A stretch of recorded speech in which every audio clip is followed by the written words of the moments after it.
I'm just really happy to share with you some perspectives of what tailings engineering could look like in the future. So I'd like to acknowledge my co-authors, Annika and Andrew. Annika Belkovic is with Tailings Consultant Scandinavia. She's based in Sweden. Andrew Whitty is our tailings practice area lead for KCB, and he's based in Vancouver. You will note version 1.0. That'll become obvious as we move through this. So what do we mean by tailings facility engineering? These are the types of knowledge areas that we associate with tailings facility engineering, ranging from tailings, milling, and processing through to governance. It's quite a list. And supporting this requires engineering and scientific studies, field work, lab analyses, and modeling. So that's what we mean by tailings facility engineering. When we look forward at the future of mining, we're seeing that mining is going to continue to increase at about an average rate of 3% a year. And that's to meet the demands that we require of mining, but also with the whole green energy demand and green energy environment issues coming up, that mining is very important. And mining in Canada is particularly important as a number of companies are seeing mining in Canada as a stable political region as very important to their success for the whole green energy movement. In terms of oil sands mining, this is a projection that shows about 2% per year of bitumen production from mining. So mining's vibrant, continuing to grow in the next few years. Let's look at tailings. We know that the grades of ore bodies are reducing. We know that to extract a unit of metal, there will need to be more ore processed than previously. So we may see 3% a year growth in mining. There's a much bigger percentage year growth in tailings. We also have a situation with land constraints and water constraints that we're going to be seeing actually repurposing old tailings facilities and building on existing facilities and wrapping around and encompassing them. We are going to see more filtered tailings, but there are still going to be lots and lots of conventional slurry tailings facilities. There's many organizations that support the world of tailings facility engineering. CDA is one of them. Mamoon, my friend here, and I have done a lot of things together at CDA over the years. Lucy in the back for CDA. Can you show me your hands if you've been a member of CDA? Okay. The CDA is one of the leaders in this game, but there's a whole lot of other people that have been contributing to this world of tailings facility engineering. I want to draw your attention to ICOLD on the left here. Who has heard about ICOLD? Okay, so most of you had. Okay, good. Good. Well, that's important. So I had a whole speech devoted to ICOLD. ICOLD has been very strong in the past few years on tailings. I chaired the ICOLD committee for 2 years. Annika is now the chair of that committee. And we're moving forward. We had our monthly calls yesterday, and I started this as chair of the committee. I would do 2 calls, one at 6 a.m. my time and one at 6 p.m. my time, to pick up the world. And we would have 25 people on each call. And that's the type of uptake we have from all around the world on tailings issues. It's quite impressive. So when Annika, Andrew, and I started down this path in January of 2030, the question was, why 2030? Why not 2040 or 2050? Some people said, why are you looking so near term when you should be looking further out? Some people said, the next 6 years will go by in the blink of an eye. That's too soon. Why are you concerned about the next 6 years? Well, let's reflect. Let's go back 6 years. And let's see what's happened in the past 6 years to help you understand my point of why I think 6 years forward is quite important. We're going to start with guidance documents. This slide shows the period from 2010 to 2017. So am I walking with you? Okay. For 2010 to 2017. And these are the types of guidance documents that are issued in that period of time. There's 5 indicated here from ICOLD and ANCOLD and CDA. The oil sands delicensing guidance came out in 2014, and MAC was very active in that period of time. But look at the last 6 years. This is what's happened in the last 6 years. Dr. Morgenstern did his DeMello lecture in 2018 on performance-based risk-informed design. That drove some of the guidance documents we have now. But in 2019, we had Closure of Good Practice Guide from ICMM. Our favorite document to GISTM is here. A little sarcasm. We have the supplementary guide by ICMM to support that. Tailings dam breach guidance. Mumu, can you stand up? Everybody probably knows you, but he's the guy. He was the primary driver on that too. Gordon McKenna, many of you may know, established the Landform Design Institute. I started a new group within CDA and USSD on engineer of record, sustaining the engineer of record concept. ICOLD issued a bulletin 181 on tailings design, technology update, water tails, filter tails, all the technologies that are available. 2022, Kim Morrison and SME issued the Tailings Management Handbook. It's about that thick. It's a textbook on tailings management, which has a whole lot of good information in it. This one I'm particularly proud of. We issued that last year. It is on the ICOLD website as a preprint. You can get it. If you haven't got it and you want it, send me an email. I'll get it to you. This is the Cadillac now in the world for tailings dam safety guidelines. If you don't have it, you should have it. Then 2022, the assessment tool for landforms and oil sands came out. And again, Matt continued to generate a lot of documents to help support the industry. So that's the past 6 years. But that's not a blink of an eye. So coming back to 2030, let's look at engineer of record. 2018, if you were asked a young engineer if they wanted to be an engineer of record, they would run away quickly. They would say, "Are you nuts? Look at what happened to Laura Fidel in BC," right? Why would I ever want to do that and risk losing everything? Laura, I've known Laura for years, awesome engineer. She was raked over the coals unfairly. What happened to her was horrible. She was thrown into a situation that should never have happened. That's not her fault. And the courage that she has had to continue to be an engineer has been outstanding. And kudos to Laura for all that she's done.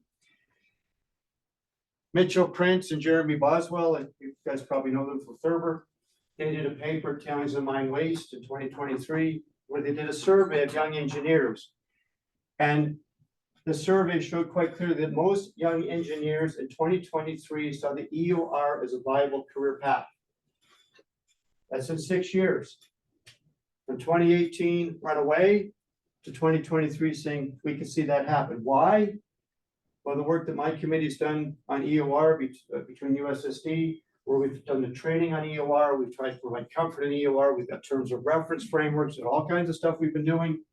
We have all kinds of other people and companies promoting EOR, creating safety nets for the young engineers. The owners are providing safety nets.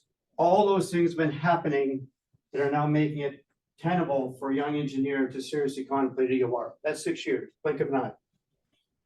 Surveillance. In 2018, none of the sites I was involved with had much volume of automation. Many sites do now. Artificial intelligence wasn't even around. Not the way we see it now. So there's been a lot of momentum in the past 6 years. What Annika, Andrew, and I are trying to do is keep that momentum going. We have an opportunity to keep pushing this. We were told by some, why don't we just view this as continuous improvement? I don't accept that. I have no desire to be complacent and sit there and just say we're going to continuously improve. I want to challenge it and drive us to another level. We believe the next 6 years can see continued significant advancements. What I'm hoping to share with you today is the vision we have of what that could look like. We have many good things happening in our industry today. Many risk reduction initiatives. We're moving in a good direction. Yes, there are still failures that happen around the world, which are unfortunate. They can be explained. They're not because of things we're talking about here. They're just silliness that's happening. But we are moving in a good direction. We're fundamentally reducing the likelihood of catastrophic failures. The number of projects in the past 5 years that have stabilized dams, improved dams, has been amazing. The billions of dollars that have been spent around the world to improve the safety of dams is incredible. Owners and consultants have created safe environments for the young engineers. We have a number of training programs underway now. The significant gain in computing power has helped to support the performance-based design concept and artificial intelligence. One thing that we're particularly proud of what ICOLD is this, the TSF registry. This is something that we kicked off 2 years ago at ICOLD. A really keen individual. His name is Nyan Rana. He lives in Toronto. Did his doctorate at Waterloo as part of the Cambridge program. And I asked him to take the point on this, which he's done an amazing job of it. He now has a database with over 21,000 TSFs in that database. 14,000 of them are in China. And until he got involved and started building relationships with the people around the world, we thought the numbers in China were 8,000. And he broke down and made relations with people in China, and they sent him their entire database of TSFs in China, 14,000, all confidential. So we have them. He knows where they are, but we can't tell you about it. But this database is something we're working with. We have a working group with an ICOLD. We work with the Church of England and the United Nations Environment Protection Fund on getting this to a publicly available database. So that's moving. But this is all positive, good things, but we have challenges. Water is a huge challenge. Now, maybe not so much in parts of Canada, but a lot of parts of the world, water scarcity is a real challenge and is going to drive tailings technologies and tailings solutions into the future. Investors are continuing to pay a great deal of attention to what we're doing in the mining industry. They're demanding and holding the mining owners to a very high standard. But in spite of all that, we have this, we got this significant demand of EORs, ITRVs, and RTFVs, but we have a challenge with people. We do not have enough people to meet the demand that's coming. Plus, we're going to lose a whole pile of people next 10 or 15 years. I'm 62. My time is coming to a close in the next few years. It's like, okay, great, I had a good time. There's a whole lot of people in this range. 30% of all the engineers in Canada are over the age of 55. 17% are over the age of 65. There's this huge bubble moving through the system of 55 and 65-year-olds. The next 10 years are going to disappear. It is so critical that our young and intermediate engineers can grow and learn quickly to take on these roles that are required to deal with these complex challenges we have. So we need to continue to attract talent, but we also have to be able to retain talent. Now, classic upstream facilities. I use the term classic upstream facility as compared to modified upstream facility. What you guys do in the oil sand is modified upstream. All good, no concerns. You're doing it right. It really sucks when you hear statements, all upstream facilities should be banned. Let's drive you guys nuts, right? When you're doing upstream, but you're doing it right with wide compacted shells, good drainage, all the good things you're doing, but there is still a pile of classic upstream tailings dams out there. As part of my training around the world on the ICOL Dam Safety Guideline, I've had a number of meetings in Central Asia, and I have reviewed the facilities in Central Asia. I've got hold of stability reports that show one country, I can't remember which one, Kazakhstan, 35 upstream constructed tailings facilities, all of them liquefiable tailings, and all of them analyzed using drain stability models, and all saying the factor safety is wonderful, but they all have the same characteristics of Fundão, the one that failed in Brazil in 2015. So we have hundreds of these still sitting around there that are not being dealt with properly in the world. So how do we get ahead of some of these challenges? Well, let's look at 2030. So predictions, they're very difficult, especially about the future. Now, Annika, Andrew, and I are consultants, and every report we write, we have to have a disclaimer. That's my disclaimer. I'm just saying, okay? So what could tailings facility engineering look like in 2030? We looked at technical items and capability and competencies. We considered looking at governance as well, but we chose not to. We're biting off more than we could chew. So in terms of tailings technical items, it was tailings technology, closure strategies, characterization, design, and surveillance. Competency and capacity, guidance documents, training, regulatory competencies. Those are the topics that we've addressed in this presentation. Who is our intended audience of this work? Well, obviously those involved in tailings, owners, operators, consultants, academia, suppliers, and regulators, sure. But there's another group we're targeting with this exercise.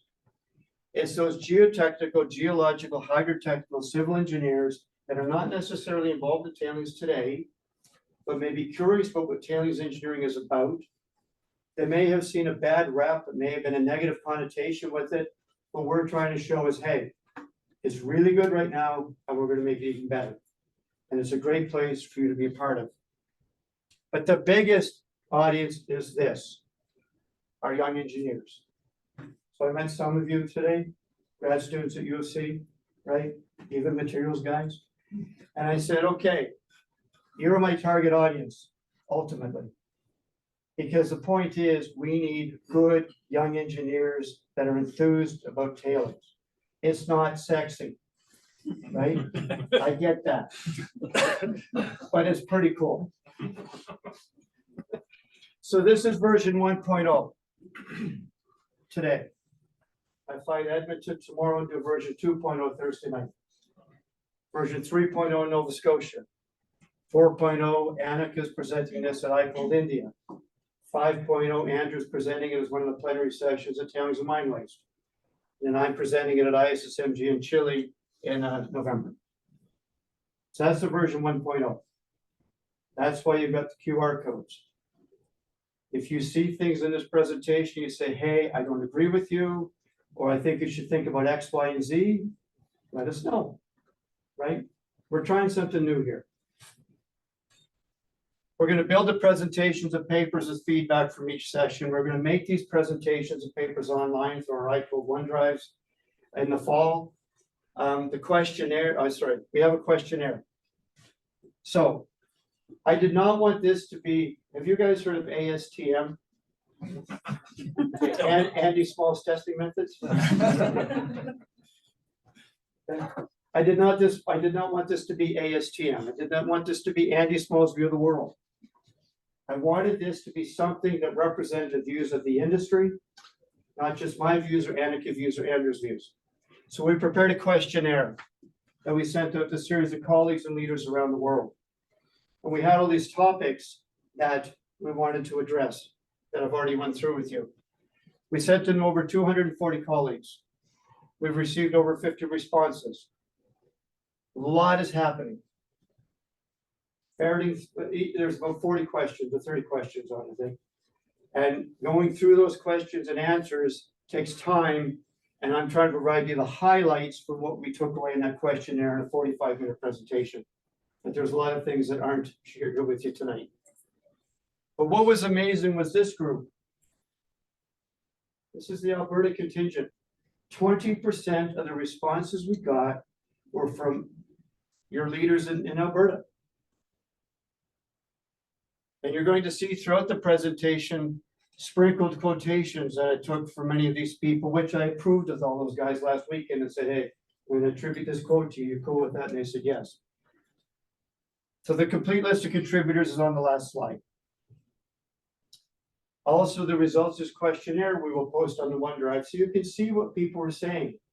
Now we're going to remove the names, but I think you'll see someone and say, well, that was obviously mortgage, right? Okay.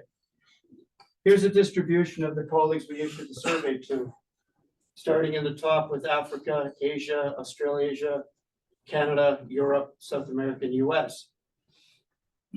So in the ICOLD world, our mailing list is 80 people. So that went out around the world to 80 people.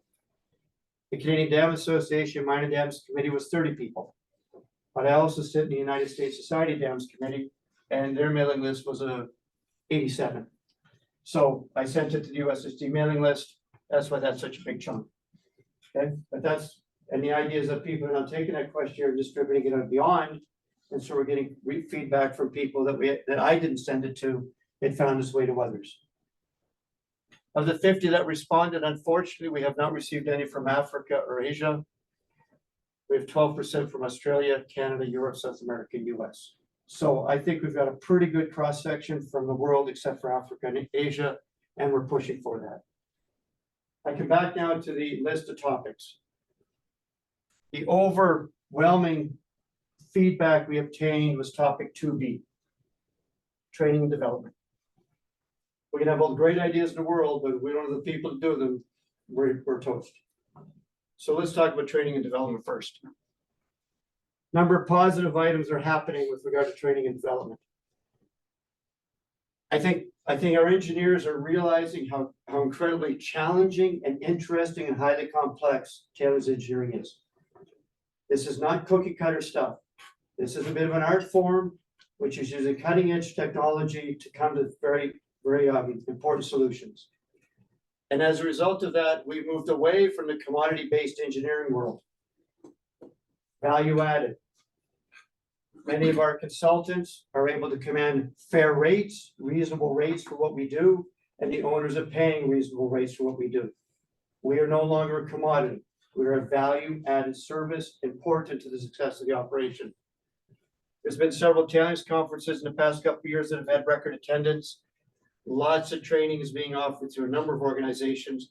The consulting companies are providing extensive training, and owners are doing their own in-house training to develop capability.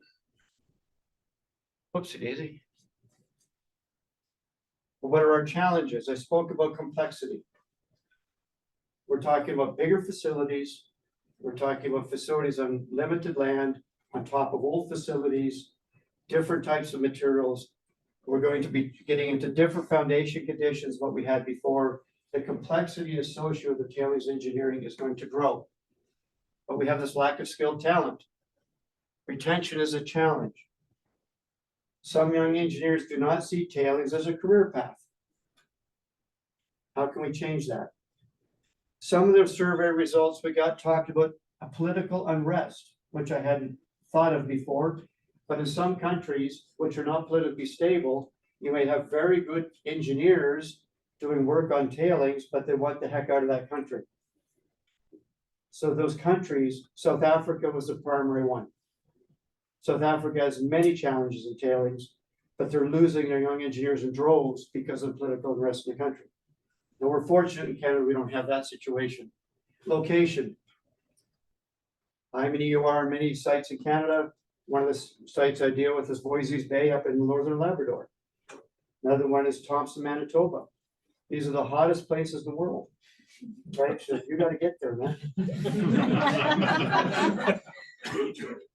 Beachwear, yeah. It might be. But it's hard because our locations are remote, right? And getting young engineers or intermediate engineers who want to spend time in these remote locations is tough. We also have a situation where fewer young engineers are wishing to work in remote areas to gain the field experience. Many of you will hear about the older folks in our industry that relished flying around the world to do jobs in Africa or Indonesia or wherever, but we struggle getting that now because many young engineers don't want to be far from home. Work-life balance is very important. All those things happen. So we have challenges. We also do not have very, very good training at the undergraduate master's levels on this stuff. We're having to train a whole lot of people on the run. So we're suggesting we formally establish the discipline of mine waste management professional. This actually describe what we do as a discipline. Now you may wish to call it something else, such as tailings professional, tailings engineer, whatever. But let's talk about what mine waste management could mean. It includes the design, construction, operation, and closure of systems that are used to produce mine waste and the facilities that are constructed to store mine waste. So it's a rather all-encompassing description. You might infer mine waste management as just meaning the production and disposal of the tailings and where you're going to put it. What we're suggesting in mine waste management is the broad, all-encompassing, everything to do with the design, operation, closure. Which facilities are we talking about? A whole lot of different mine waste structures. Conventional slurry, filtered, co-disposed, waste rock dumps, coarse refuse dumps, and so on. So these are all the types of structures that fall into the domain of a mine waste management professional. Now, in Alberta, we've got power generating plants that create ash and they're stored in ash lagoons. It's not a mine waste, but it's the same fundamental principles. So you could have ash lagoons in here somewhere if you wanted to. I had this list earlier on all the different knowledge areas that a tailings engineer should know. Fundamentally, it's the same thing. To be a mine waste management professional, you should know a bit about all this stuff.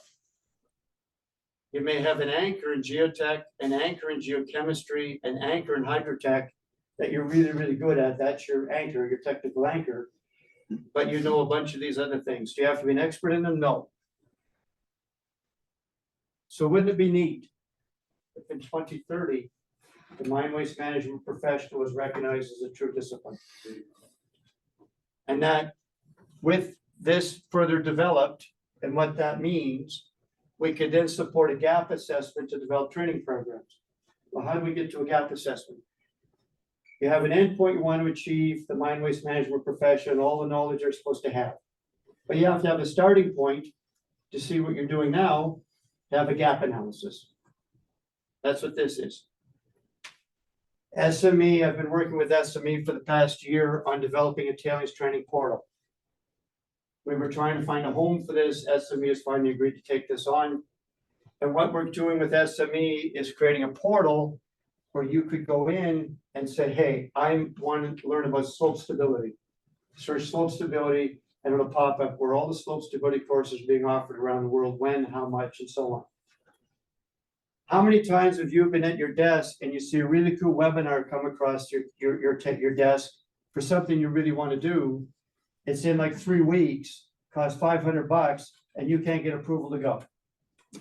Does that happen? Right. I'm trying to get ahead of that. Because if we can have this stuff on a website that's populated 6 months a year out, then you as engineers can look forward and say, this is training I want to do.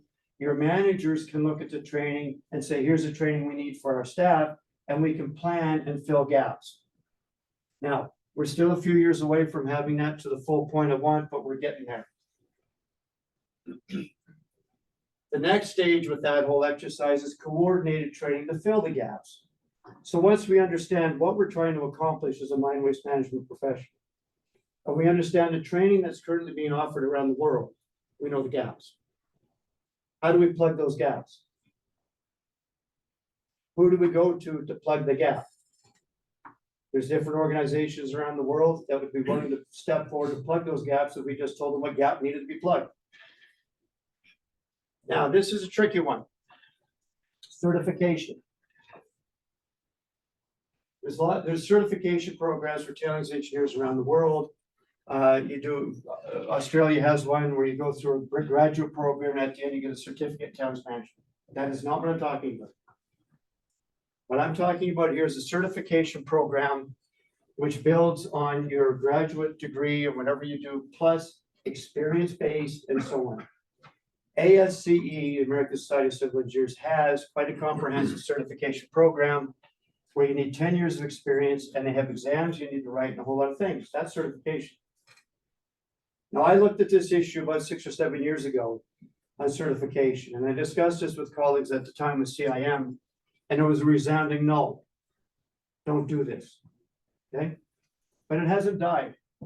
Many people keep asking the question, should we have a certification for tailings engineers? How do we know that we're getting quality engineers to do the work? Should there be a certification? I am not advocating for certification. I'm advocating for a decision on certification. That's what that last point is. You'll see how I plan to handle that in a little while. We want to continue to improve our diversity and equity, and we need to find that by 2030 that there's been systems in place to continue to limit the liability exposure to mine waste management professionals. In order to continue to attract and retain people in this industry, we need to make sure that the young people know they're not going to lose their house. So as our EOR working group, we're pushing that type of dialogue, that type of discussion. How do we get to this point where we can limit the liability? There's a couple of postgraduate programs formerly devoted to mine waste management, UBC, Australia, U of A has, but we need to do more with that. There needs to be more graduate programs. Chris Fairweather from Colorado State University is looking at things a little differently. He's suggesting that we establish a postgraduate tailings cohort in a university program that is focused on developing tailings engineers and not so much in research. So what he's saying is that most of the time, universities are seeking research applications, research grants, research funding to support their master's students. What he wants to do is work with industry to say, how can we work with industry to feed a few $100,000 into a program which doesn't support much research? There might be a project or something, but more focuses on like 8 or 10 courses that gets these people in and out the door as fast as we can, and universities still get the money they need to support the students. Hugely powerful idea. So that's training and development. We talked about that. We're now going to flip back up to item 1. Now, I'm going to do my pre-apology. Okay. I'm not a graphic artist. There's lots of words. I know it's kind of boring. I get that. I just apologize for that. Just saying. Tailings technologies. Where are we at currently? Over 99% of all facilities in the world are slurry facilities. Now we hear filtered, dewatered paste, filtered tailings repeatedly. Well, I got to tell you, I thought filtered tailings might be 5% or something like that, based on what I've heard in the industry. That 99% number comes from our database of 21,000 TSFs, plus confirmation with one of the lead suppliers of dewatered technologies. I met with him 2 weeks ago and I said, we get 99% slurry, less than 1% filtered. Does that make sense to you? Yep, that's where we're at. Oh, okay, cool. But the thing is that, how do we get that to 5% in filtered tailings? How do we move that bar up? Well, we have challenges with throughput. 30,000 ton a day seems to be a reasonable top end. They have the technology to get to 50, but 30s were probably a normal number. Dusting, we often hear of dust being a knockout. How do you deal with sulfidic tails? Water management. So when you have a filtered stack, you have to make sure that it's shedding all the water, doing the right things so the stack doesn't get saturated.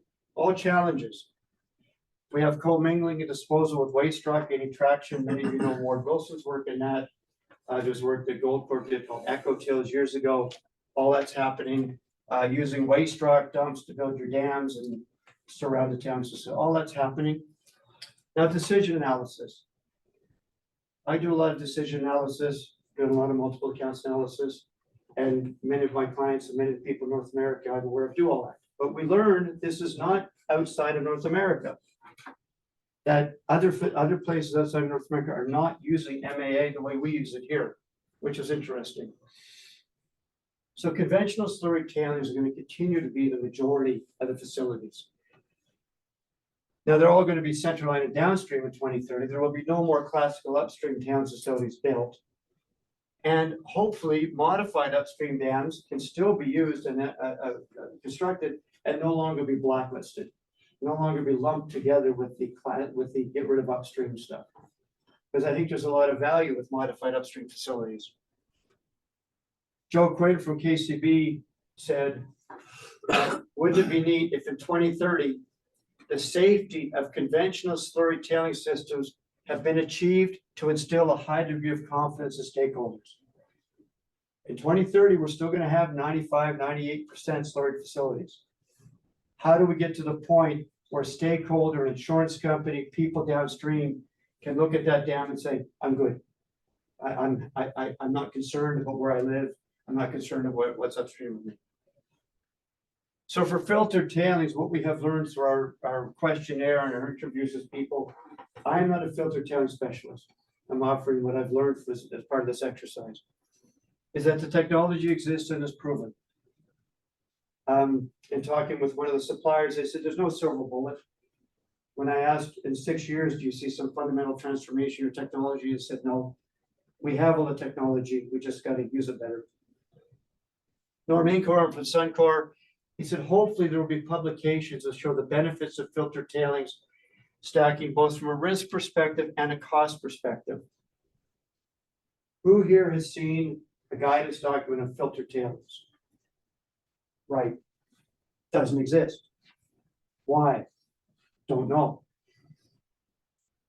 So there's companies that have developed guidance documents of filtered tailings, but we do not have a publicly available guidance document of filtered tailings. It's like, what? So 2030, we have such a document. The guidance documents I've seen of filtered tailings that are developed by companies, they're developed by the process guys. There's a whole lot of process stuff in there. And there's like one page in the geotechnical aspects. Well, what we're talking about is having a comprehensive guidance on filtered tailings that gets into the geotechnical meat in detail. They have solutions for dust. They have solutions for water infiltration. Get them out there. In talking with the supplier, they said really, as we get into these more challenging ore bodies and so on, what they see the future holding for this is a hybrid solution. Not all filtered, not all slurry, right? And in fact, this gets into separating tailing streams so that you create two tailing streams. One tailing stream that's amenable to filtering, another tailing stream that's of a smaller volume that can't be filtered that goes to slurry. The slurry goes into a smaller impoundment, the filtered tailings goes into a bigger stack. And if there's an upset in the filtering process, which is part of the challenge, you have the slurry as backup. And they're saying that's where we kind of see this moving as a combo, not one or the other. And stop using the term dry stack. These stacks are not dry. They have more than 0% moisture content in them. We have to stop using that term. So by 2030, we'll never hear that term again, right? Good. Decision analysis.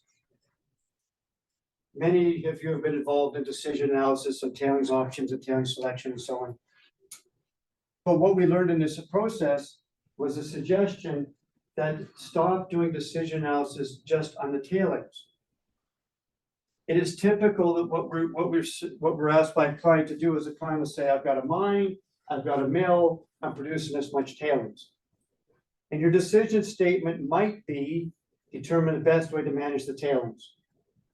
So you might look at filtering, slurry, desulfurization, splitting streams. Your decision statement might be determine the best way to dispose of it or manage the tailings after the concentrator is done with them. So you're not getting into how the concentrator is producing the tailings. You're left with the stuff coming out. You got to figure out the best way to do it. What we're talking about is a decision statement that says determine the best way to develop the mine and the tailings. A much higher level. And I'll give you a couple of examples. And it's happening right now with a project I'm working on, which I didn't think about until I got the results from the questionnaire. And I'm working on a project where we are looking at raising the facility by about 15 meters. It's only a 15-meter high facility now. We're going to raise it 15 meters. Very challenging to do so. Acid generating tailings, water cover. It's going to cost about $100 to $150 million to raise this facility by 15 meters. Big money. So I got the answer from the questionnaire back saying, hey, you should look at a total system. So I went to the mining guys at this mine and I said, what would be involved of you going underground and opening up a whole lot of room underground to hold these tailings? So I'm not having to raise 15 meters by $100 to $150 million. We take the $100 to $150 million, put it underground, open bigger openings. And then he said, you know what? Some of the ore we had that was resource, we could flip to reserve if we did that. We could actually do something different with our mining, right? And we could actually have a system that actually might be, this might work, he says. Until that person came across in the questionnaire saying, think of it differently, I didn't think of it that way. Some of you may know the fellow Chris Hatton, he's based in Denver. He's been a big supporter of what we're doing here. I had a chat with him about this on Sunday. And I was going through this, he says, you know, I'm having the same discussions, but I hadn't thought about it in terms of a mill. He said, you take a mill, repurpose the mill at the end of the operation to produce sand for your closure cover your facility. And what they're now talking with that client about doing is setting the mill up from the start so that at the end it can produce the sand they need for closure. Again, MAA for the whole process, not just the tailings. Keep the cost out of the MAA. Financial models is a big issue. Slurry tailings usually wins when you look at net present value. Filter tailings usually loses because of the upfront capital cost, even though the closure costs are very low. We have to change the paradigm on financial models. The province of British Columbia, in their closure planning guidelines, they will not allow you to discount capital cost at closure when you're developing your financial security package. So you're a mine, you're going to start. You have a project. and you've got closure. And there's a bunch of stuff we're gonna do with closure. Maybe we're gonna put berms in, spillways, covers, all those things. Typically, what you would do is if that's 30 years out, you would apply a 5% discount factor, net present value forward, and make it a small number, and you're happy. Province of British Columbia won't allow you to do that. If you have those capital costs in 20 or 30 years, they are your capital costs, you have to get a bond for now. Now, that is not how a mining company thinks, but is an example of the change in the financial model thinking that we have to be looking at to be able to support the selection of the appropriate technologies. And MAAs will place a higher priority in water conservation. Separation of the tailing streams will become more intentional. Again, how do we get this for acidic tails, sulfidic tails? How do we get the sulfidic stream out, the non-sulfidic stream? Come back to my underground mining discussion. So think about the whole system. You now have a mine that's producing acid generating tailings. You split out the sulfidic tails, a smaller volume. That's what you put underground. The rest of the tailings goes above ground. Thinking about the whole system again.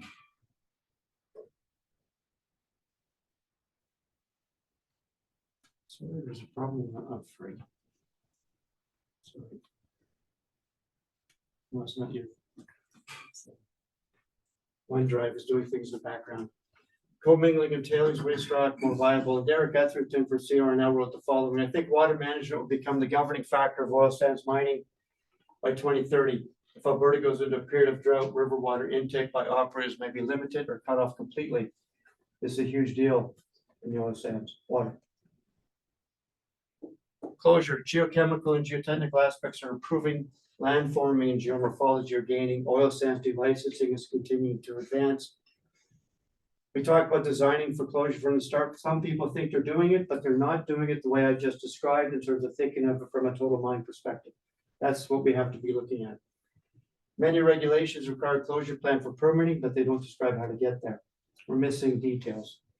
Costs, NPV again. In 2030, could we have a consensus among all parties what we mean by safe closure or responsible closure? What does that really mean? We would have defined the standardized design criteria for closure, including those situations where you have a mine on a government lease, and at the end of the life of the mine, you want to transfer it back to the government. What are those criteria to allow that to happen? Those aren't clear. Saskatchewan's the closest thing we have. It's called an institutional control program, and they do a pretty good job with it. But you've got to be very stringent criteria, meet very stringent criteria. Less water, good financial models, and using AI more with long-term monitoring. Marty Sangster from O'Kane wrote, with AI, we would have the ability to assess and design closure structures for possible change conditions in the future.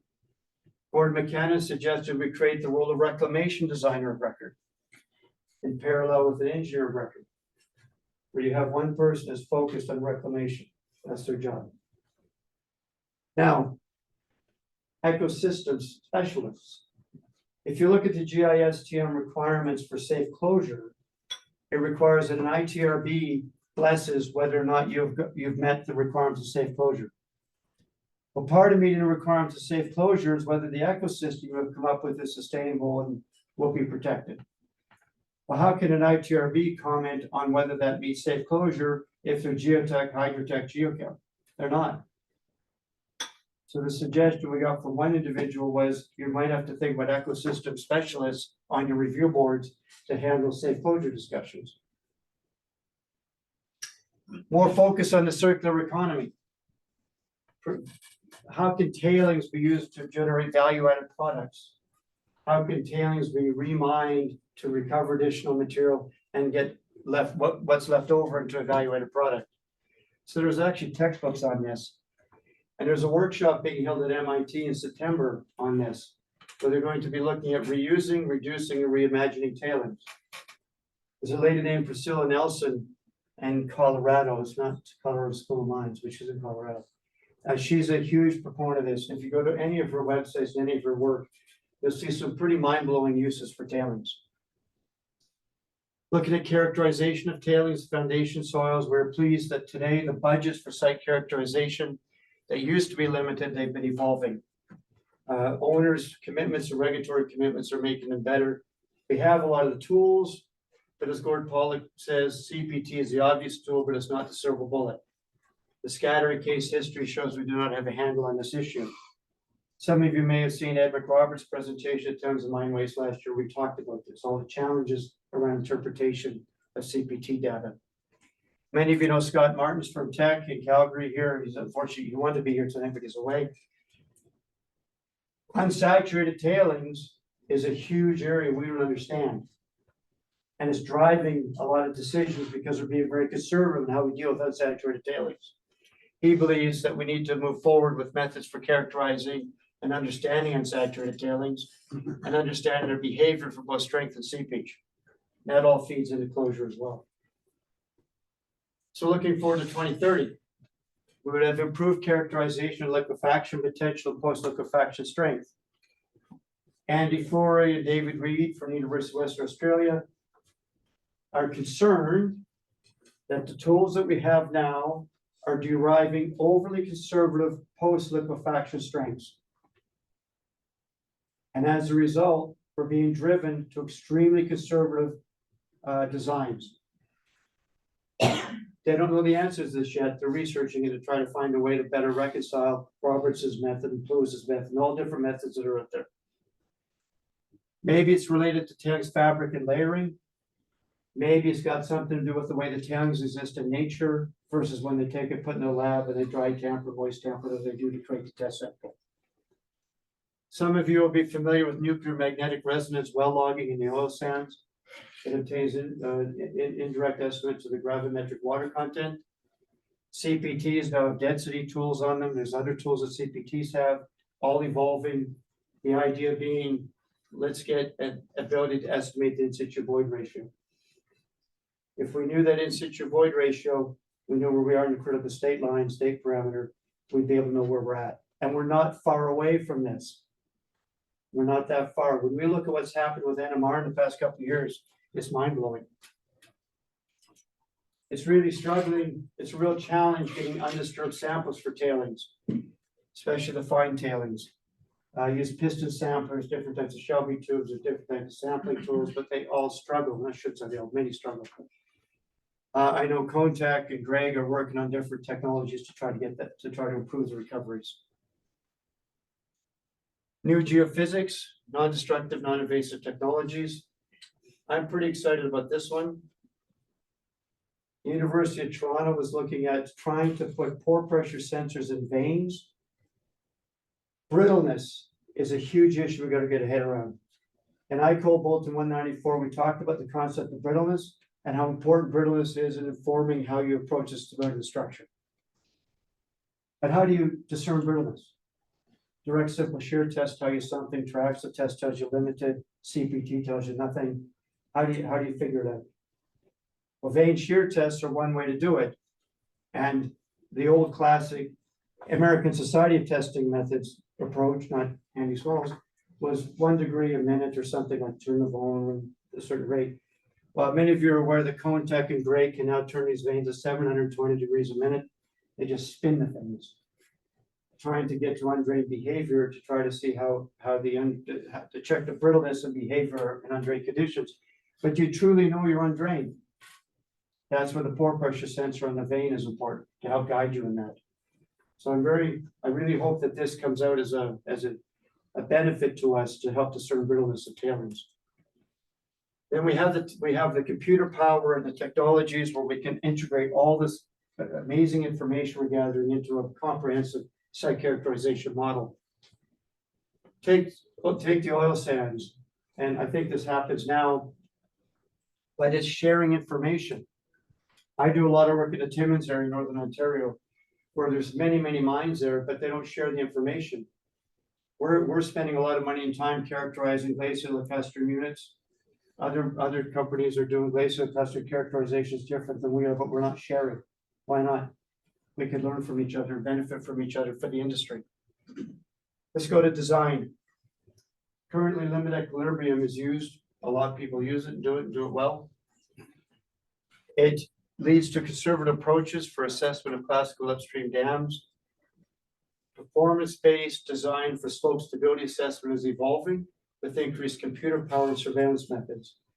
ICMM issued a good practice guide. They issued a whole training package online you can go to that where they go through all the different training around their good practice guide. And one of the training modules is performance-based design. Within CDA, we're developing training on performance-based design that we're rolling out to regulators in September. And after that goes out, we'll be sharing it with others. Risk-informed design, lots of fun with that one. I'm not going to get into that because that could be a 2 hours by itself. But fundamentally, a lot of people are just upping their criteria to account for some of the risks. That's one view. So we had in our questionnaire, where do you see performance-based design in 6 years? 50 respondents. 10 of them said performance-based design will die. 10 of them said limited equilibrium will die. And everyone else is in the middle. The people that were very concerned about performance-based design was saying there is not the regulatory capacity in many areas of the world to actually review a performance-based design that's provided to them. They can understand limit equilibrium, a factor safety check. They get that. So that's part of our challenge. Okay. So what we're saying is, Dr. Morgenstern, I've been working with him on performance-based design in the CDA presentation. He says there's going to be further recognition of the value of performance-based design, and it's going to gain significantly more prominent use. And he's right, it's going to. It's already happening. Obviously in Alberta, that's how a lot of the regulations are driven. I get that, but it's happening elsewhere as well. But really, at the end of the day, it's how you do complementary analyses between limit equilibrium and performance-based design. Fully coupled deformation and seepage models, performance-based design applied to filter stacks as well as conventional tailings. But as I said, regulatory capacity will be a limitation. Dr. Macchiota at the University of Alberta said in 2030, we would have full recognition of uncertainty in the design, implementation, operation, and closure. The state of engineering would be advanced sufficiently to reduce control these uncertainties, such that risks are minimized. A lot of what we're talking about here today is on that path. Dam breach analyses. Maybe in 2030, dam breach houses can be better than what they are now. And I could share all kinds of stories about this, but the point is that dam breach analysis today have a wide range of uncertainty associated with them. There's a lot of good work going on in can breach, that'll help to reduce some of that uncertainty. And hopefully by 2030, we're not using water covers on acidic tailings anymore. Surveillance. We have widespread use of point measurements with vibrating wire piezometers and so on. It's somewhat ad hoc. It was put in during construction, but it wasn't like the failure modes necessarily. We have limited automation and we have INSAR happening, but it's limited. What do we see going forward? Increased use of area measurements, more INSAR, fiber optics, smart geofabrics. ERT is electrical resistance tomography, and it's used as a geophysics tool. But there's an outfit in Italy that's installing these ERT cables along the length of dams that can detect where the water table is in a dam. So instead of just piezometers at points, you've got a complete profile of the water table in the dam, and you can watch the whole thing go up and down in seasonal variations. They do the same with fiber optics and temperature. It's area coverage, not point coverage alone. That the surveillance programs will be based on risk assessments of failure modes with widespread automation, and could we create hubs of satellite data that contain performance information for similar structures to build case histories of acceptable performance. Wouldn't it be neat if you had dams of similar nature that you built up and you had the data from that dam that could compare to the data of your dam and say that dam I was happy with, and now this dam I'm happy with too. How can we build those case studies in the database? So coming back into competency and so on, the first item there was guidance documents. Many of the respondents said we have enough guidance to use what we have. Well, that's not going to work. We actually have a number of guidance documents being reviewed and updated now. MAC is going through a complete review of their tailings management guidance. At CDA, we're doing a whole scale revision of the mining dams bulletin and the overarching guidance. That's happening. In USSD, they worked with FEMA to develop tailings dam safety guidance in the States. They don't have that. They're developing it now. As part of the working group and engineer of record, we're developing guidance on some of the challenges we see with engineer of record. For example, If you're the engineer of record on the site and your owner says, I'm gonna bring in someone else as a designer of record, they're gonna design spillway of the dam your EOR. How do you deal with that? It's a huge challenge. ICOL Bulletin 194 in 2025, we're gonna start revising that. There were other guidance documents out there, but what we're going to be doing is fundamentally refining and plugging holes. But we have big gaps in guidance. I talked about filter guide stacks. We don't have a good guidance on safe, responsible closure. Risk-informed design isn't clear. Methods for characterizing tailings and foundation soils. It's interesting how many people say they don't have good guidance in spillway design. I think the water dams guys have that, but I don't know why the tailings guys felt they didn't. Anyways, and some of you are aware of my passion for credible failure modes, and that's like my favorite topic ever. We have two definitions of credible failure modes: physical impossibility or negligibility, and we as an industry have not landed on which one's going to be the right one. That's a problem. So in 2030, where are we going to be? Wide adoption of GISTM, ICM, ICOL. I see the ICOL guidance gaining a lot of traction around the world now. We had discussions where some people in Central Asia are saying they are now trying to use that in spite of what their guidances are in Central Asia. We have refined guidance with the holes plugged. We have a detailed closure guidance, a detailed filter guidance. We get proper guidance in credible failure modes. Gordon McKenna is moving forward with landform design guidance, and a lot of these other items would plug into the next version of ICOL Bulletin 194. Regulatory competency capability. Dr. Morgenstern has said that this is one of the biggest challenges we have to meet. So it's not clear how we're going to plug this regulatory hole. What we're doing in CDA is providing training to regulators in Canada. But where we're going to be in 2030 around the world, I have no idea. And this is one of our biggest challenges and biggest issues, and we got no idea of how to move forward this one. So, close to the end, I got about 7 slides left. We got lots of great ideas, lots of visions. What do we do to make this happen?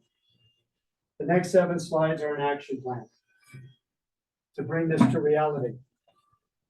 The mine waste management professional. I had ICOL meetings yesterday. I presented this to the ICOL team and I said, are you on for this? They said yes. So I'm speaking on behalf of ICOL, not just Andy. The ICOL team is prepared to take the point on developing the scope and details around the mine waste management professional concept. What does it look like? What should a mine waste professional know? What should it be? Obviously, we don't do things in isolation. We work with all the other organizations that care about this. ICOL is also going to take the point on coming to a decision on certification. We're going to form a working group that's going to gather in all the different views of certification, the good, the bad, the ugly. It's going to take a couple of years to figure it out, put together maybe a preliminary program of what it could look like, how it could happen, and come to a landing of whether it's worthwhile pursuing or not. I don't know the answer, but we've got to come to a landing on this. I talked earlier about the coordinated training with SME. And I talked earlier about the tailings cohorts and postgraduate programs. That's a Chris Fairweather idea. How can we push more grad students through a tailings program without burdening them with research? In terms of tailings technology, how do we get multiple accounts analysis that consider the whole mine as part of common practice? I don't have the answer to that one. I reached out to Mac, asking them if they're willing to take that on. I haven't heard back from them yet on this.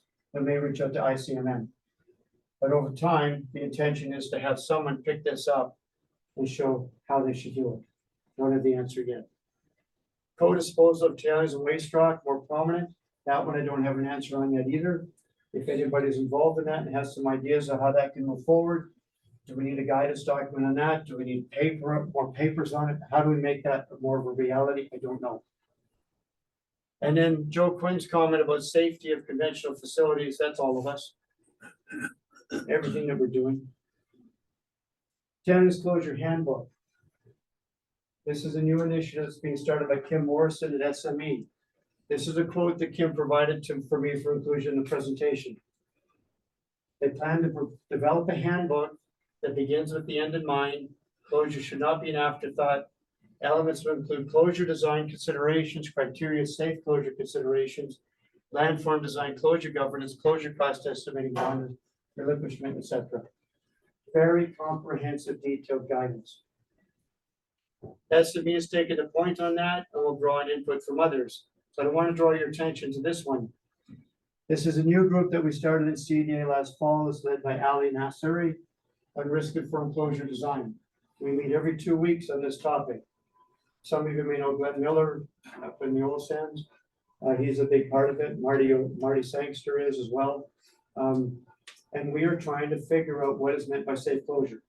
How do you get to, and in fact, one of our colleagues said, maybe we don't even use that word, maybe responsible closure is a better word. That's the stage we're at, right? Because we don't even know what the term is, we're trying to define that. But what do we mean by that? And so I have a lot of projects that have wet covers. Can they be safely closed? In my opinion, yes. Others, not so much. So that's what this risk-informed closure design is all about, is how you get to the landing in those decisions. So we're leading that. We're going to be reaching out to others, and then we'll feed into that tailings closure handbook.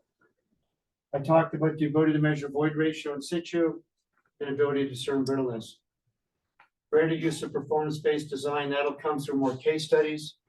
Vicky, you've got a couple, right? There's one that Dr. Morgenstern is really keen on. It was in Tailings and Mine Waste in 2022. AECOM wrote the paper on the Kennecott that it was a 5.7 magnitude earthquake. PGAs were like 0.2 Gs. Classical methods would have said it would have failed. No classical triggering methods of limit equilibrium was an upstream facility, but it didn't fail. And they used a PM4 silt sand to match the performance. And Morgenstern says that's what I'm talking about. So performance-based design can help inform the true behavior of a dam during these events, rather than simply hitting it with post-liquefaction factor safety. So I encourage you to find that Kennecott paper, AECOM, Tailings and Mine Waste. Reduce uncertainty for dam breach analyses. Cambridge completed the first round of their work. They're now into the second round of their work with continued research. The models they're looking at are quite exciting. One of the models called X-Beach, that's developed in Dell Institute, is actually going through the true simulation of how the dam breach could occur, rather than just simply assuming a trapezoidal shape and a speed. That may help. More work on the characterization that feeds into it. And then Mamoon and the CDA guidelines, that'll be updated as we move forward with the advancements that we have. And then how do we get to know what it covers? Well, this requires more focus on these items, especially the enhanced financial models. And I need to find more of a lead on that, but our ICO team is going to be in the background monitoring that and pushing it forward. Area measurements of surveillance, that's the owners and providers, and moving forward with widespread automation and AI and so on. Guidance of filtered tailings. So in my discussions with one of the suppliers of filtered, not suppliers of filtered tailings, but the suppliers of filtered tailings technology, they fully agreed that a guidance document was needed. They've done enough of these for clients. They're going to take the point on developing one for the industry. We at ICOL are going to plug in on that, supported by others that wish to be part of it on the geotechnical aspects.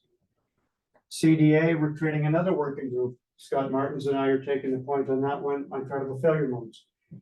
Trying to establish objective thresholds for physical possibility and negligibility that allows us to maybe get to a single unified definition.